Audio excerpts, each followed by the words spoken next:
columna de análisis político. Ya está con nosotros y estará con ustedes Daniel Chaschetti, a horas de que comiencen a procesarse los cambios de gobierno a nivel de las 19 intendencias del país, con la asunción de nuevos intendentes, nuevas intendentas y muchas reasunciones, porque hubo reelecciones también. Daniel, bienvenido.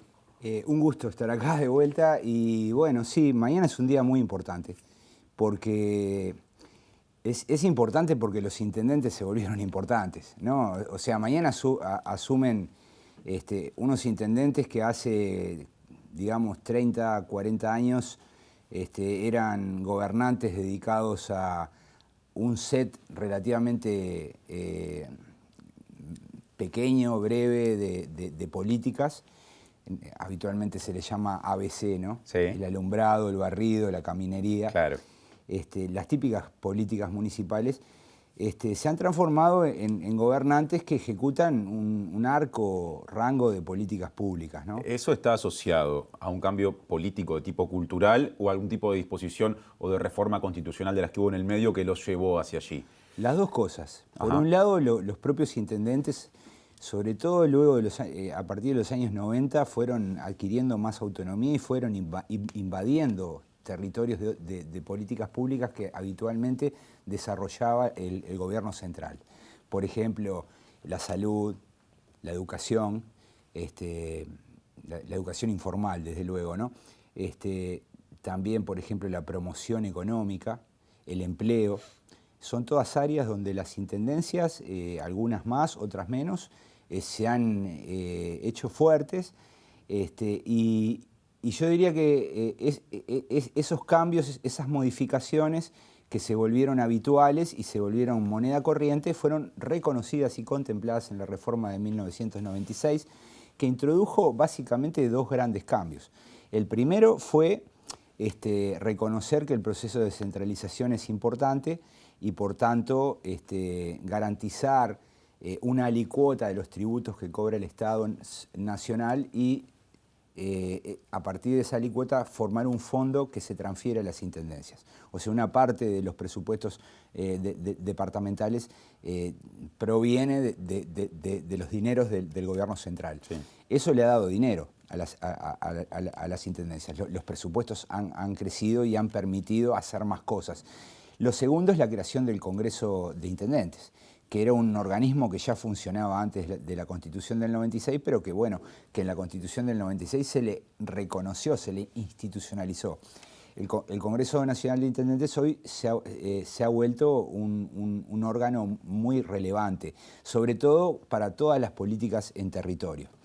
Te pongo un ejemplo. A ver. Políticas sociales dependientes del MIDES, no hay forma de llevarlas adelante en el territorio sin pasar por los intendentes. Bueno, durante el transcurso del actual gobierno nacional de Luis Lacalle Pou, todavía muy nuevo como gobierno, fue muy importante la negociación por el porcentaje del presupuesto que se va justamente a destinar a los 19 gobiernos departamentales, y allí el Congreso de Intendentes actuó como bloque, digamos, ¿no? Exacto, en general trabajan de manera muy corporativa, defendiendo los intereses de los gobiernos subnacionales. Deciden por consenso, o por lo menos se proponen hacerlo. Exacto, y normalmente lo logran.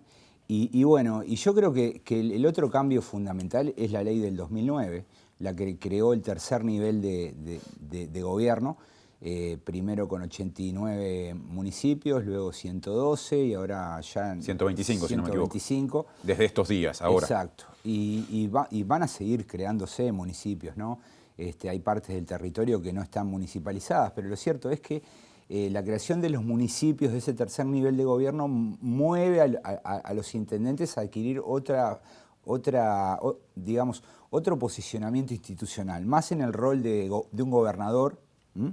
Los gobernadores normalmente son aquellos que están al frente de unidades de los estados federales. Claro, ¿no? como en Argentina o en Brasil, ¿no? O en Estados Unidos, claro. En Alemania.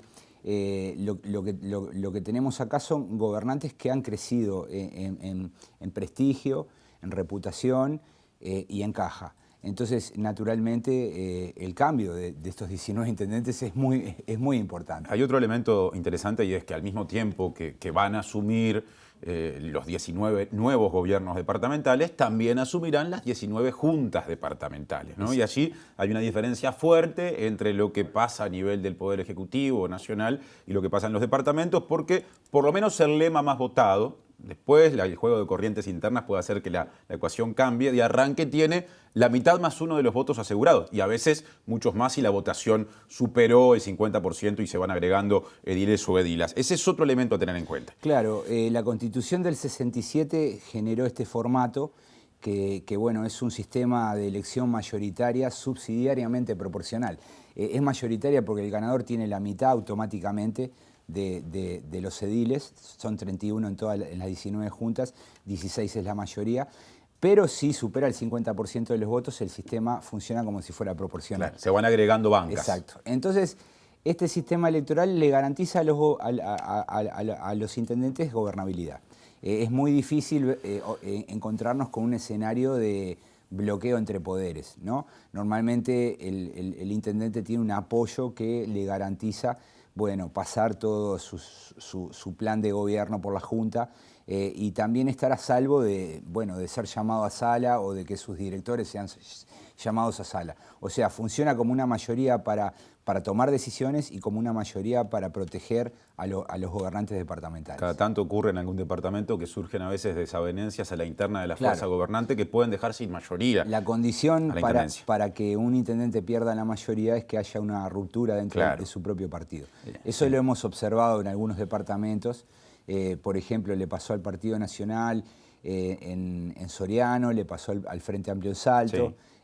Donde, bueno, la salida o la indisciplina de unos pocos ediles ya genera un escenario distinto. Daniel, para cerrar, porque nos queda muy poquito tiempo, me parece que también es conveniente repasar el mapa en términos de intendencias por partido. El Partido Nacional llegó a 15 intendencias. Un récord. Claro, un número altísimo. En el año 90 tuvo una más, si no me equivoco. No, claro, digamos, es un récord desde la Constitución del 97. Ahí está. Bien, desde que tenemos el actual sistema electoral, el Frente Amplio... Con elección dividida, ¿no? El Frente Amplio pasará a tener 3 y el Partido Colorado mantiene Rivera, una sola.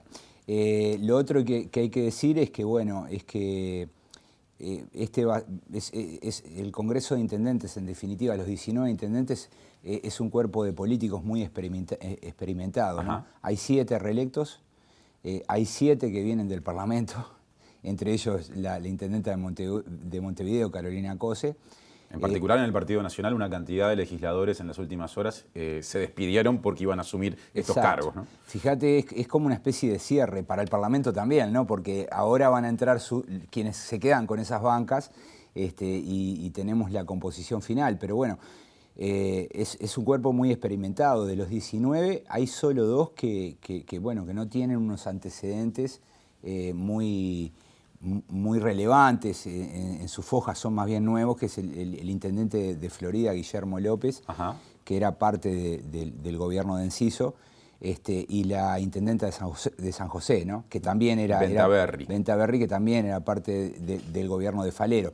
Pero lo cierto es que el Congreso de Intendentes va a ser un órgano poderoso. También hay que esperar, y con esto cierro, que bueno, en un escenario con gente tan, digamos, tan experimentada, aparezcan novedades. Cada tanto tiempo aparecen novedades. Por ejemplo, intendentes que se juntan y forman un movimiento adentro de su partido. Eso pasó en el Partido Nacional en varias ocasiones. La Rañaga surgió como un movimiento de los intendentes en la década de los 90.